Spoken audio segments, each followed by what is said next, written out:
And are you refreshed? Good. Now what? How you doing? Just wanted to let you know how cool you are. Speaking of rap music, Jay-Z was in my hometown from Houston a couple of days ago, and I actually chose this event over his concert.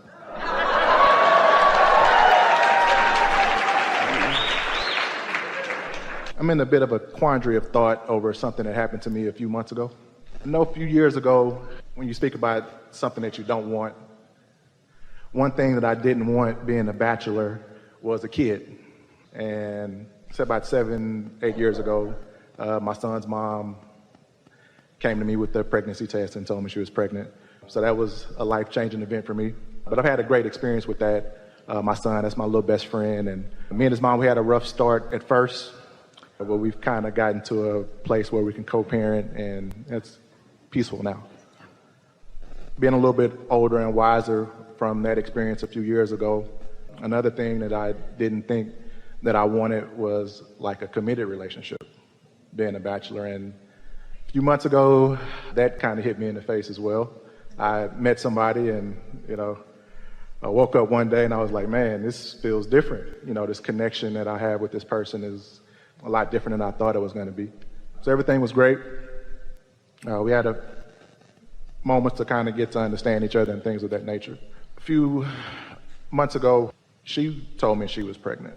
This time I was ready, and I actually wanted this experience. I remember little boys, growing up, they love their moms. So I'm used to my son wanting to be with me when he wants to play sports or ride the bike or throw the football. But, if he scratches himself or something, if he falls, he wants to go to his mom. So I wanted to manifest for myself. I wonder what it's like to have a little girl. And I hear that experience is different. In the moment of truth, when this particular individual, told me she was pregnant, she didn't offer a space where I felt that I was in the decision process. When she told me she had already decided that she was going to get an abortion. She comes from a church background, and I guess that not being married would not look good for her particular situation. So I didn't speak up during that time that, hey, no, I want you to keep the child, because I just felt that she had already made the decision. When she called, she was like, hey, this is what I'm going to do. I'm just calling to let you know that this is my decision, and, so that was pretty much it. So after this experience, I kind of felt some emotions with that, because I felt like I didn't speak up for the child. And if that child is source energy as well, and wanted a physical manifestation, am I responsible for not, or influencing this situation to be different? Did I limit the child from having an experience? Me and the mother, we're not in a space now where we're talking. After that situation, our relationship kind of dissolved. I'm okay with letting go of that, but I feel like I didn't use my voice in that situation, and I don't know if the child is upset, or should I have said something, or... Well, we have a lot to talk about here, and we're wanting to find a beginning place, so just relax. This is going to be really beneficial and helpful to you and to everyone. The most significant thing that we want to start with is by reminding you that as things manifest in your experience, that your response to them, if you are like most physical beings, is about things that you've picked up along your physical trail. Those beliefs that we've been talking about are all twirled up within you, and there are so many different conversations that you could be in. There are so many discussions around this, about relationships and about pregnancies and about abortion and about religion. There's even something that might be pointed out about a religion that wants marriage before sex, but that abortion is not a problem. When you start trying to sort out the rightness and wrongness as humans are defining it, you're not ever going to find your way, ever, ever. Beliefs come along and To the degree that you are in harmony with your beliefs, then your life sort of revolves around them. But you can tell, you can feel, and you've demonstrated through your words about what you've been living, about how life as it presents itself to you causes you to come to different conclusions about different things. You are changing and evolving and becoming all of the time, and that is as it should be. So the next thing that we want to say is that often when we visit with those like you all, there are large numbers of what we call teachers present in the room. Those who want to uplift, those who want to understand, those who want to know, and those who want to impart knowing. And often they want to learn about spirituality. They want to bridge their religion into something that's more personal or more spiritual. So we talk to a lot of them about how they might uplift or help other people. And something that is very common in these conversations that we have with them is they are wanting to teach the right thing to this one or that one or this one or that one.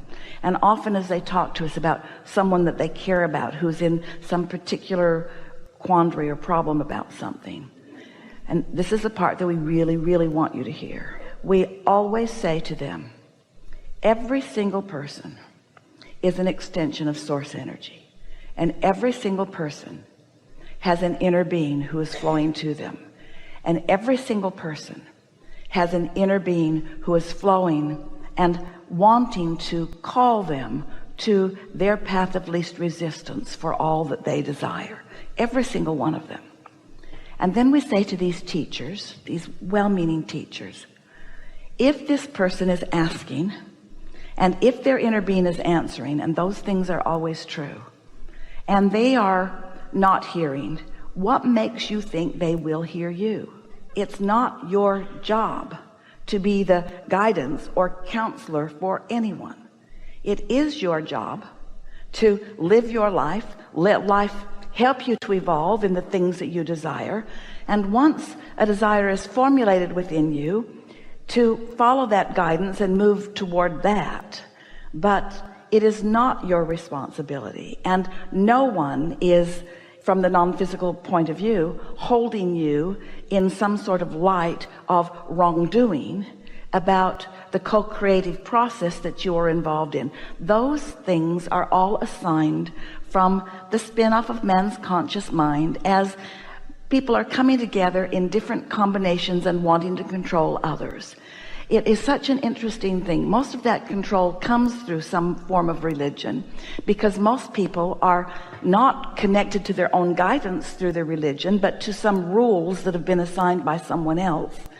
And usually the rules go generally or something like this: if you want to join our club, you will be better off, they will say. They don't call it a club, but if you want to join us, you will be better off. But these are the rules you must keep. You must do these things and you must not do these things. And if you do these things and you don't do those things, then you will be blessed, then you will thrive. And so people follow along with that because they are well-meaning. They want to be good. They want to do good. They want to do what is good. And they want somebody to tell them what it is. Most of you really think that you'd like a long list that you would like to keep until something on it isn't what you want to do. And then you're looking for another list somewhere. That's why there are so many religions. So you do your best to keep those rules. You do what they say to do and you don't do what they say not to do. But then you're not all that blessed. Things are hard for you, and then you look around and you see other people who appear to be being blessed, who you know aren't keeping those rules. So then you say, what's going on here? And they say, oh, one thing we forgot to tell you. You can't tell by the things that you are doing here in this life. You have to wait until you get into the afterlife, and then you will find out how well or not well you have done.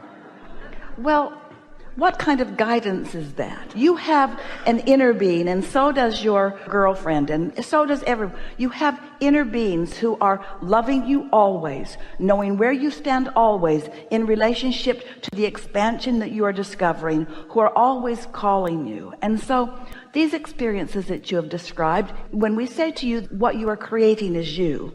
So you had an experience and something that you didn't know you wanted, which was friendship and harmony with this little guy that's in your life. So you didn't know the avenue through which it would come, that it would be delightful to you. But as the manifestation occurred, it gave you a new set of experiences from which to launch your next desire. And like everyone, you discover that there are things in your vortex that you don't even know are there. Your inner being knows that they are there. And so you are called and guided toward inspired behavior. And don't think that wasn't, that led to the physical expression of your son. And through that experience, then you're standing in another place where now you have another set of contrasting experiences where you came to other conclusions. But this is the thing that we so want you to hear. Do not assume that once you've decided that you sort of kind of want something, as you did, maybe I'm willing to have this baby, and maybe I would like this baby to be a girl rather than a boy. In other words, those feel like things that you are defining. All of that is still in the vortex. You see what we're getting at? The fact that it didn't come to fruition through that particular avenue doesn't mean that it is not still in your vortex. And most of all, it does not mean that you are not still blessed. And next of all, it does not mean that anyone else in the scenario isn't either. Are you following? You are evolving in your desires, and that's a good thing. And if you are not allowing yourself, or seemingly allowed by others, turns out they have no control, but they'd like to think they do. If you are not allowed to have an experience of what you don't want, how are you going to know what you do want? You can't know what you want other than through life experience. And when desire is born within you, no matter how it comes, it is a very good thing. And life is always flowing. We promise you, there is no shortage of physical avenues for non-physical consciousness to come forward. Humans believe in shortage consciousness. They believe in not enough money. They believe in one finite pie that you're all scrabbling over and fighting over. They believe in time shortageness and space shortageness. And in this example, they even believe in fetus shortageness. They believe in shortageness, and it's the guidelines by which they wish to guide so many of you. We think that you are understanding enough about your own guidance system and about what your emotions are telling you, and you are well situated enough in understanding that this is a vibrational universe, that you can continue to live life and come to your conclusions about what you want.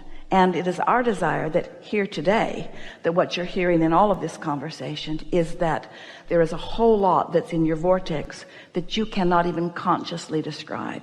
Because life experience causes you to put pieces there that come together and form relationships and attract other things, so that there's an evolution even of your own desire that you often can't articulate or really understand. Such as the way you feel about your son. Didn't see that coming, but your inner being did. You see what we're getting at? And so let's not make too much of all of this. Let's not try to hold each other to some sort of rules that are made up by man in order to support some economic values that they're trying to accomplish. Let's let everybody come into vibrational alignment with who they are. Let Source feel about you the way Source feels. But in order for you to feel that love, you can't harbor thoughts about wrongdoing. You've got to get into the receiving mode to know how Source feels. And you must not have been quite allowing that, or you wouldn't be asking us what's going on with all of this, you say. Yes. Yeah. You can't get it wrong, and you will never get it done. And the reason that it can't be wrong is because it's never done. Because there's constantly a new awareness, a new decision that's being born, you say. You were not sent here to fail or to prove worthiness. You came as an extension of loving Source energy, wanting to explore this time and space so that you could come to personal conclusions and then find vibrational alignment so that you could experience the joy of witnessing things coming into alignment, because you are molding them into place through the power of your own mind, you see. All is well with you. Something more? No.